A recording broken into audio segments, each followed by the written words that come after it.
Before I get started with everything, I want to give a thank you to my core campaign team. They're a group of wonderful people that have stepped up to help in this cause of this initiative, and I am more than appreciative for all of the volunteer hours they're giving. So a big thank you to Sean Smith, the campaign manager. He's done a phenomenal job, and I'm a roller coaster these days, so I think he does his best to keep me even keeled, which I know is difficult.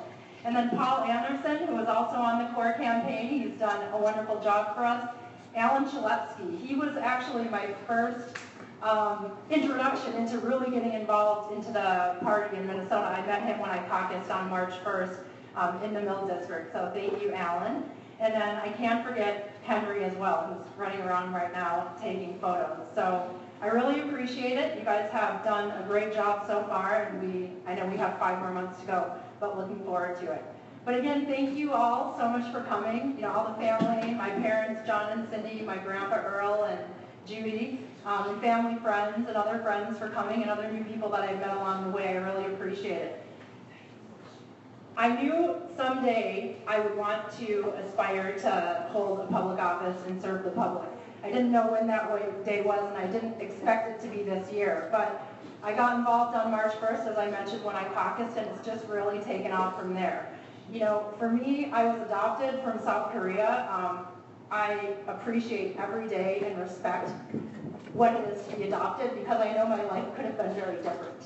And thanks to my parents, I've had tremendous opportunities in life. I've had opportunities to go to Syracuse for college, to come back and climb the corporate ladder, working for General Mills and Ecolab, and my parents have stood behind me as I've now stepped away from that to start my own small business.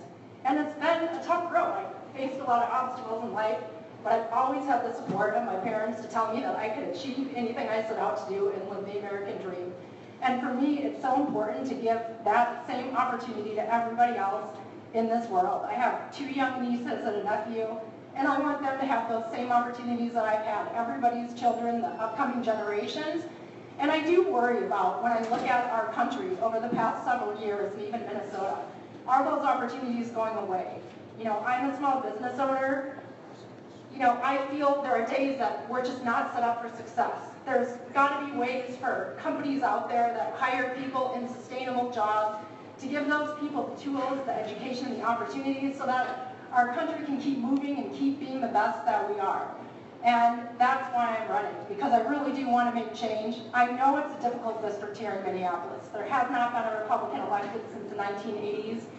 If you look at the last election in 2012, the Republican state Senate candidate got 6,000 votes, and the Democratic candidate got 30,000. So it is a huge hill to climb. But if we're not out there trying to send the message to people and show them that there are other opportunities, then we're never going to have the chance to make change. And whether or not you're a Republican or a Democrat, I consider myself to be more moderate. I'm fiscally conservative, I'm socially liberal, and I want people to get to know me for me, to respect the background, the career, the education I have. I've been volunteering my entire life. Since I was young, I taught Sunday school. When I was in college at Syracuse, I volunteered for the Salvation Army and the Boys and Girls Club. When I lived in California, I was in Big Brothers Big Sisters. My little sister, we were connected when we were 12, and she just got married a few weeks ago. So she's been in my life for 10 years, and I volunteer here in the Twin Cities. So this is something that I really feel is important, and you can't make change unless you have a seat at the table.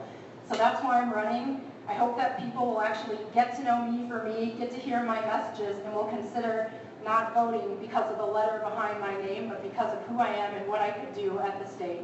So thank you all for coming. Sorry I got a little emotional, but I really am appreciative of everything I've learned along this way, and I think that there is a great chance to make change. So thank you.